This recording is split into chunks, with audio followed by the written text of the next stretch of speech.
2 years ago, I noticed a problem, and it's only really gotten worse since. What I mean is there's been this growing rift between the students of Glencoe High School and the administration.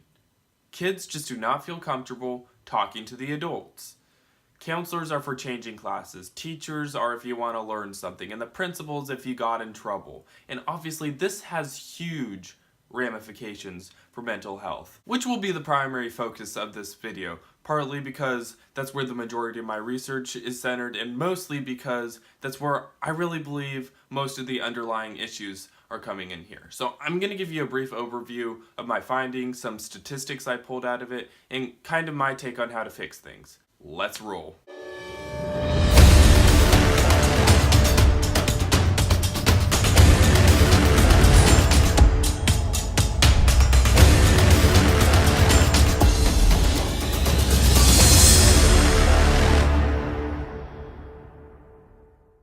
We wanted to make sure we had the most accurate information possible. This isn't just my opinion, it's not just somebody running their mouth, although I do like to do that, obviously. But this is not my opinion.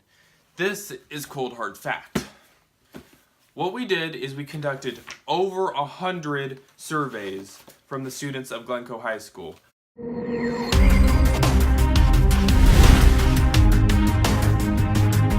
First statistic, and one of the most disturbing to me, is 44% of Glencoe High School has experienced some form of depression.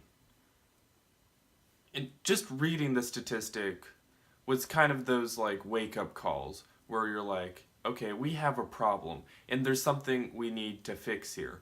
Also, 43% of Glencoe High School has been bullied at one time or another.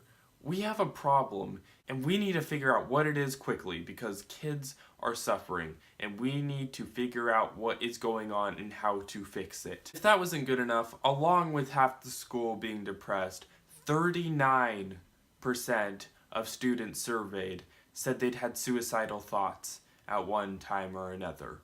11% of total students had been sexually assaulted. These numbers are just ridiculous, and they're like so off the charts in terms of national averages. So then the next question we have to ask is, okay, are these kids getting the help they need? And we did some statistics on that too, and the results are, I think, even more shocking. So less than a fourth of Glencoe High School students feel comfortable talking to the administration about having depression or being bullied. A grand total of 17% would tell the administration if they were struggling with self-harm. And get this, 13% would report a sexual assault if it happened to them. So purely from what the facts say, mental health in Glencoe High School is way below the national average. Our statistics tell us that nearly half of Glencoe High School is depressed and has been bullied at some time or another. The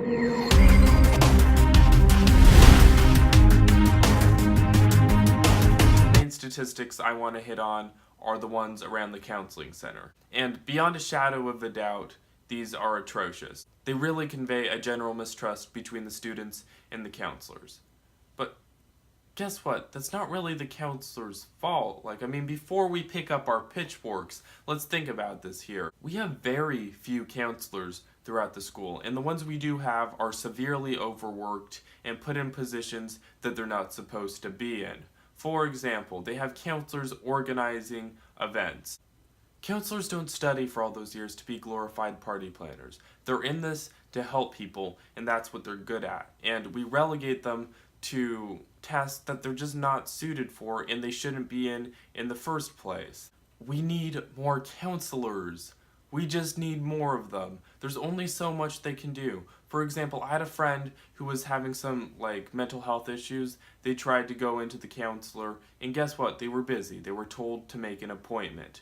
That doesn't fly when somebody has suicidal thoughts. It's like then or never. You need to have somebody available to help talk with them. We need to have a counselor always on hand to help deal with issues like that. And we just need more of them all around. No more make an appointment in the next 2 weeks. We don't want to overwork our counselors, and we want them to be doing the work they signed up for. Come on, we just got millions of dollars from that bond. Why not invest that in the mental health of our students? It could be the best investment we ever make in our lives. We need more counselors, we need more mental health treatment, and we need a better school environment.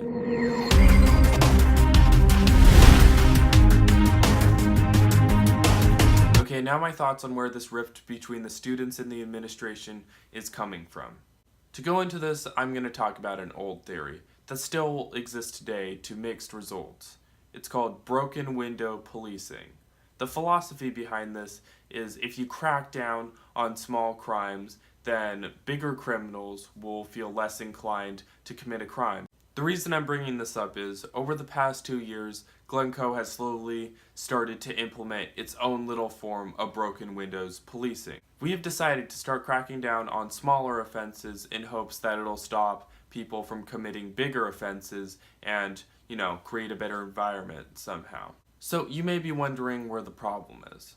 Well, the problem is broken window policing never works. We've tried this in real life. You want to know what happens? Crime goes up. People trust the police less. And people just feel like they're being occupied by a police state. And it's not an environment that anybody wants to be in, live in, or participate in. Obviously at Glencoe this is happening on a much smaller scale. But there's no denying restrictions have increased exponentially in the last 2 years, and on really stupid things that nobody should really care about, like being tardy or having your phone out. And we just keep thinking if we crack down more and more and more, kids are going to want to be there more. Well, guess what? They feel like they're being occupied by a police force, and it's not helping any sort of morale or school spirit. And in the end, it just makes kids trust you less and be less inclined to do what's right and go talk to the administration. So if you were to ask me what to do going forward, I don't know completely. I think we need to come together and figure that out because we have a lot of problems here and they're not just going to go away. And the strategy we're doing right now, which is taking something that doesn't work and doubling down on it and hoping it's going to have a better result if we just increase the thing that's not working, is not going to help. And I don't know exactly how to fix this, but I know how not to fix this. And the way we're going about it, we're going to get locked in a spiral that's just going to produce worse results. So we need to come together, we need to figure out how to fix this, we need to find a way to make the school better. I don't know how to end this, except on a plea to the administration. Listen to us. Listen to the 100 voices that participated in this survey. We have a lot of problems and we need to fix them.